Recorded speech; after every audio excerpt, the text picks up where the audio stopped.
So let's talk about engagement and how you can boost your engagement by avoiding some of these common things that some people do when they're doing with their email marketing. And so, um, really, it's just the more engagement you get, obviously, the more people read and open your emails, and then everything goes from there.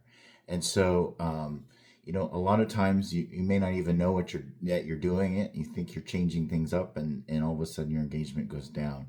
And so, I want to give you guys some simple things to do in order to ensure that your marketing is and your email marketing is going to get the highest engagement possible.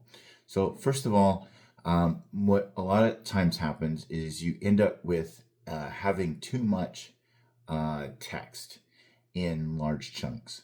And so a lot of times what happens is people that are in email marketing, you may have had your English class talks about paragraphs, and you have to have 3 sentences per paragraph and an introduction and all this other stuff. And so a lot of people start writing academically for their emails. And emails are meant to be more conversational. They're meant to be broken up and be very easy and quick to read, especially this day and age. This day and age, everybody is not wanting to read long sentences and read paragraphs of text.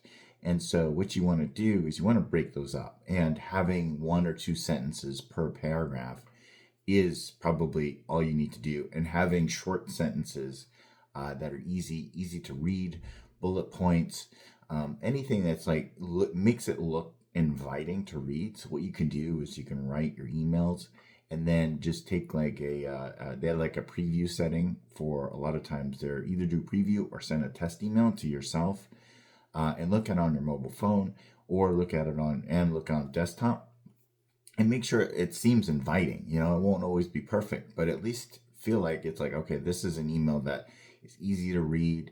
It isn't too wordy. It doesn't feel like big chunks and blocks and things like that. You really want it to make it look like someone really wants to read that. So make sure you're doing that just so that it keeps things flowing. You can do like bolding and certain things like that to pull certain things out. There's many different ways of making it look really readable and breaks things up. If you want to do different if you have like headings or things like that, you can do those in a larger font. Just kind of breaks everything up. So those are things that you can do in order to keep your emails much more succinct. The next thing is subject lines. So too generic of subject lines are just it's just like blah. It's like whatever. Okay, what are you going to I know what this email's about. I don't want to hear about it, and I'm just going to go on. And a lot of times it just comes from not anything curiosity invoking. And so you really want to you want to say what are these things that I have do these 5 things and get X results, or this result gave me 300% in something. Those types of curiosity driven headlines is what's really going to get people to open. Obviously, you want to actually address what's in the body as well, so that will also increase your engagement if they're both congruent. If you just make a curiosity headline that has nothing to do with the actual email, then of course that's not going to work either in the long run. So make sure that you're doing something that's curiosity driven.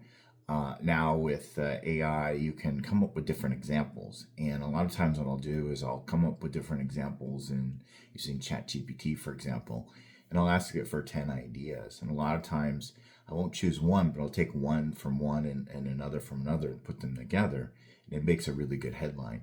So a lot of that is what you want to do is you don't want to just take. A lot of people are relying on AI to create their headlines, which is great to get ideas, but I think you really need to know and use your understanding in order to really get a good headline and test it out on your own, and get good at kind of finding what your audience really likes. And so though AI is great for ideas, it's not good for necessarily using all of that for your decision making. You kind of have some sort of acumen for what your audience is going to like for your email subject lines. The other thing you can do is sometimes people have too many calls to actions, and it can be confusing, especially if you have different ones. A lot of times everybody has like, I have 5 different products I can offer people. I'm gonna do them all, and so that's the idea is like if I give them everything, then they'll hopefully like one, and that's usually going to be just ends up in confusion and actually gets lower engagement rate overall because they just feel like they're just being sold a bunch of different ones, and with confusion and too many decisions, it ends up being no one takes any action at all. So make sure you're just using one call to action. You can have it multiple times in an email, but make it very clear it's the same call to action. If you have multiple ones in there, it's likely gonna hinder your engagement. So make sure that it's only one per email. Now you can promote different things in different emails and set them up accordingly, but don't do it um, with just multiple things all at the same time, just because you're trying to give them anything possible. So and it comes off as desperate, and people don't like that, and so that's what I would avoid that. The next thing is not mobile optimizing for mobile. I kind of talked about a little bit with the text. Obviously, it's on a smaller screen, so you want it to be very readable. And a lot of times, if it's hard to view on a mobile device, then they'll just won't read it at all. It doesn't look inviting. So especially with mobile, too long of paragraphs, they're just scrolling. If it takes 3 scrolls to go through a whole paragraph, for example, then they're just not going to read it. So 1 or 2 sentences per paragraph is more than enough, especially for mobile. And don't make them too long and complicated. You're looking to get the point across very succinctly and clearly, without, you don't need to use big words. There's no reason for it unless you're an academic and you have an academic newsletter. Then maybe it makes sense for you. But if you're not into super heavy duty science, then likely, and even in there, it's likely using simple language. And even Albert Einstein says if you can't summarize what you're trying to convey in 1 or 2 sentences, you don't really understand what you're talking about. So if you're finding it hard to communicate, it likely is you need to do a bit more studying and find different ways to convey your idea in a much simple and straightforward manner. So with that, I hope this helps, and looking forward to talking to you next time.